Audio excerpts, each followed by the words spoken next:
Hi అండి. నమస్తే. నేను మీ సునీత. వెల్కమ్ బ్యాక్ టు అమ్మ చేతి వంట కిచెన్ అండ్ వ్లాగ్స్.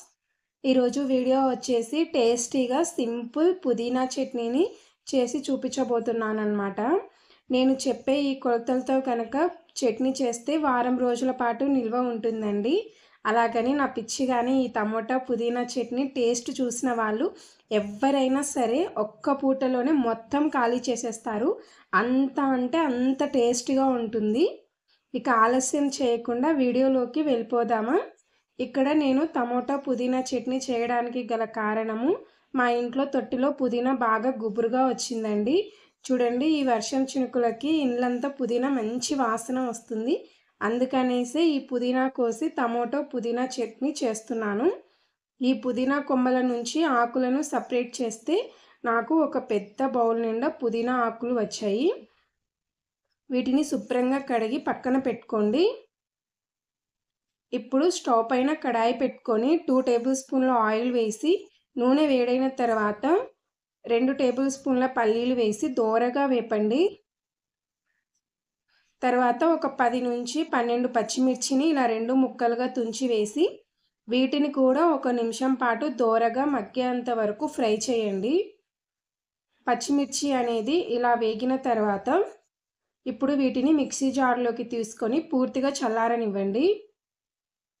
ఇప్పుడు ఇదే ఆయిల్లో ఒక 5 నుంచి 6 వెల్లుల్లి రెబ్బల్ని వేసి కాస్త ఫ్రై చేసిన తర్వాత ఒక 1/2 కేజీ టమోటాలు వేయండి. టమోటాలు నాటు టమోటాలు అయితే టేస్ట్ ఇంకా బాగుంటుంది. ఇక్కడ నేను 1/2 కిలో వేసాను కదా, అంటే మనం రెగ్యులర్గా వాడే కప్పుతో 2 కప్పులు.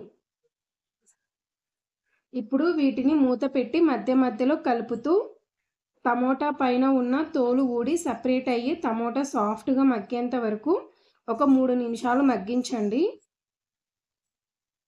టమోటాలు ఇలా మగ్గిన తర్వాత ఇప్పుడు ఇందులోకి మనం పక్కన పెట్టుకున్న పుదీనాను వేయండి. తర్వాత కొద్దిగా కొత్తిమీరను కూడా వేయండి. మీకు కొత్తిమీర వేసుకోవడం ఇష్టం లేకపోతే స్కిప్ చేసేయండి, బట్ వేస్తే టేస్ట్ బాగుంటుంది. ఇప్పుడు ఈ పుదీనా కొత్తిమీర అంతా కూడా టమోటాలో బాగా మగ్గేంత వరకు ఒక 2 నిమిషాలు మగ్గించండి.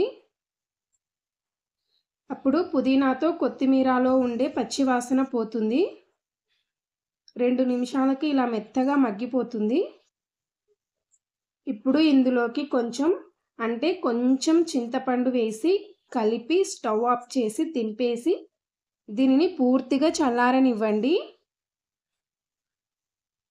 ఈలోపు మనం మిక్సీ జార్లో తీసుకున్న ఈ పల్లీలు పచ్చిమిర్చిని మిక్సీ పట్టి తీసుకుందాము.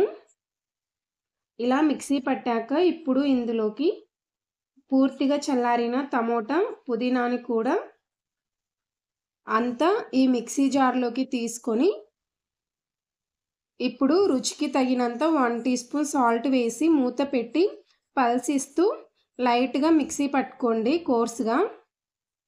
చూడండి, వీడియోలో చూపిస్తున్న ఈ విధంగా మిక్సీ పట్టుకొని ఇప్పుడు దీనిని పక్కన పెట్టుకోండి.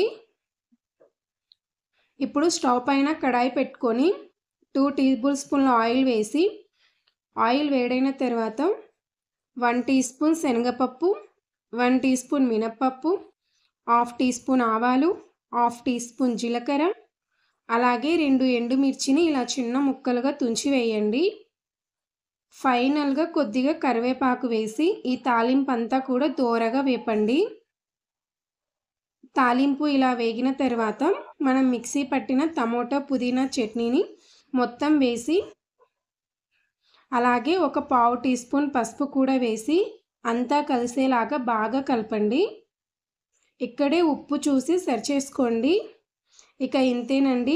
ఈ చట్నీ చపాతీ, దోశ, అన్నం, ఇడ్లీ ఎందులోకైనా సూపరు. అంత బాగుంటుంది. మా పిల్లలైతే ఒక్క రోజులోనే గిన్నె మొత్తం ఖాళీ చేసేస్తారు. అంత రుచిగా ఉంటుందన్నమాట. మీరు కూడా మీ ఇంట్లో ట్రై చేసి మీకు ఎలా కుదిరిందనేది మీ ఫీడ్బ్యాక్ని నాతో కామెంట్ సెక్షన్లో షేర్ చేసుకోవడం అస్సలు మర్చిపోకండి. అలాగే వీడియో నచ్చితే ప్లీజ్ లైక్ చేయండి. మీ ఫ్రెండ్స్ అండ్ రిలేటివ్స్కి షేర్ చేయండి. మరిన్ని tasty and simple quick recipes కోసం అమ్మ చేతి వంట కిచెన్ అండ్ వ్లాగ్స్ని సబ్స్క్రైబ్ చేసుకోండి. Thanks for watching.